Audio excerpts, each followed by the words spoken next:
Are you ready for some serious magic? Let's talk calendars and 17 hats and how they connect to your projects. Right now, we're here under the left-hand navigation calendar, and we are looking at the default calendar. Again, the default calendar is a calendar that 17 hats creates for you, but there is not a two-way sync to an outside calendar. If you use Google Calendar, you can connect your Google Calendar and you'll have access to your full schedule inside of 17 hats. That's already pretty magical, but what gets even more amazing is the opportunity to start setting up projects and events inside of 17 hats and not only see them in your 17 hats calendar, but also see them in your Google Calendar.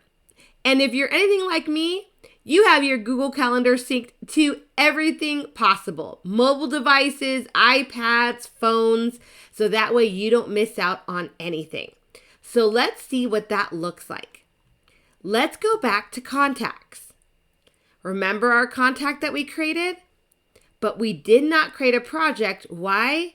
Because we noticed that in projects, we could connect a calendar. So now let's create a project and connect it to our Google Synced calendar.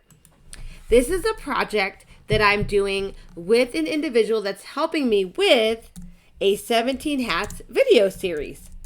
And that is actually really happening. So let's go ahead and create that video series. Let's give it a $300 budget. This is a project related to creating content. So that's my tag. And guess what? I'm not going to use the default calendar because I want a two-way sync. So I'm going to choose my Google Calendar. I want this to be due by April 5th. I can give it a time if I want, or that can be optional. Now, before I move forward, how cool is this? So this is actually looking at my schedule on this day and letting me know how that day looks like. Pretty cool, right? So my schedule is clear. Awesome.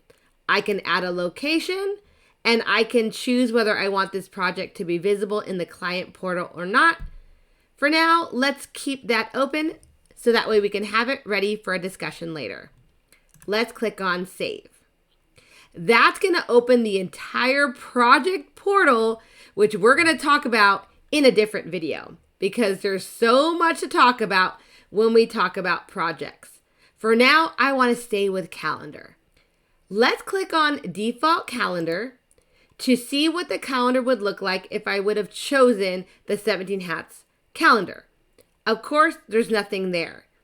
Now let's click on the Master Your Books calendar. Not only do I see my Google Calendar, but guess what else I see? I see my 17 Hats project that I just created. And I don't only see it in 17 Hats. If I open up my Google Calendar, I also see it right inside of my Google Calendar, which means I see it everywhere. How cool is that? Now, since it's a two-way sync, if I make any changes to my calendar in 17 Hats, it will also make changes to my calendar in Google Calendar. That's why I highly suggest you connect your two-way sync calendar. Now, let's move forward with projects.